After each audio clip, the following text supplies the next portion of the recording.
part one of the video got lost. Here's part one of episode 72 of Meet Breyauna Holloway, independent candidate, Knox County School Board, District 1. Okay, this is the Brian Hornback Experience. This is episode 72, and I've got another candidate running for public office in 2022. And this is an independent candidate running for the Knox County School Board over in the 1st District. That's East Knoxville. And it's Miss Breyauna Holloway. How are you tonight? I'm good. How are you? I'm good. So, Breyauna Holloway, you own Clara's Closet and Crafts over on Magnolia. Is that correct? It is. And you also serve as the 6th District Neighborhood Advisory Council representative, right? That's right. So now, you obviously you're a business owner. Obviously, you've got some. You're a neighborhood advisory council representative. So now you're going to run for Knox County School Board. So talk to us about who Breyauna Holloway is and why you've decided to run for Knox County School Board. All right. Well, I am a Knoxville native, born and raised here. I am also the mother of 5 children, 4 who are currently Knox County students. I have 2 at the high school level and 2 at the elementary school level. And I have 1 who will be starting pre-K in 2023. I am also a graduate of Austin East and a graduate of the University of Tennessee. I also received my master's online. And as you mentioned, I am a business owner. Absolutely, yeah. So I own a vintage and thrift store on Magnolia, and part of my mission is to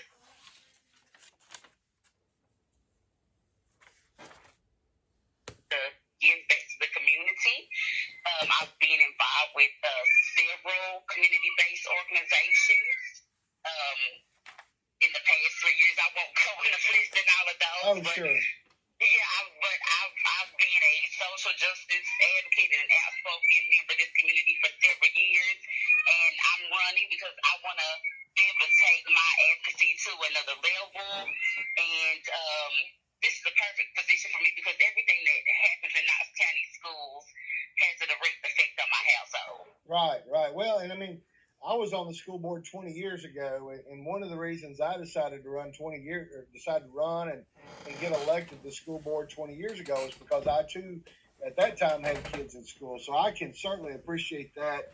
It seems like with our current school board, there's not really that many folks that do have children in the public school system, and so obviously that's good. What do you see being the major issues facing the 1st District as far as school issues? Well, there's several issues. Right. And I think probably one of the major ones that we need to address is definitely going to be safety in schools and relationships between students, staff, and law enforcement in the schools. I was in school when Columbine happened. So I completely understand and remember why there was even this big push to put law enforcement in our schools. And so I am for keeping law enforcement in our schools. Right. And then all of the schools that I would be representing, while they are Knox County schools, they all are in the city's limits. Right. So, I would like to, make sure that we maintain good relations with KPD, KCSO, and the school security. I know that a lot of our students that are graduating, especially from Austin East, a lot of them are not college ready. And while I have spent the majority of my adulthood pursuing degrees, while I said that I did finish my master's, I've also studied at the doctorate level, both for my JD and PhD, though I did not finish. So I am a big proponent of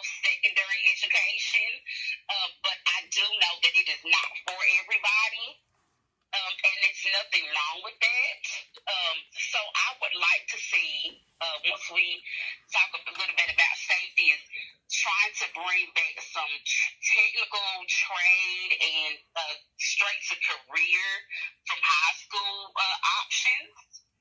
Take a look at that curriculum. And then we also have a countywide teacher shortage. And I know that Austin East has particularly been affected by that.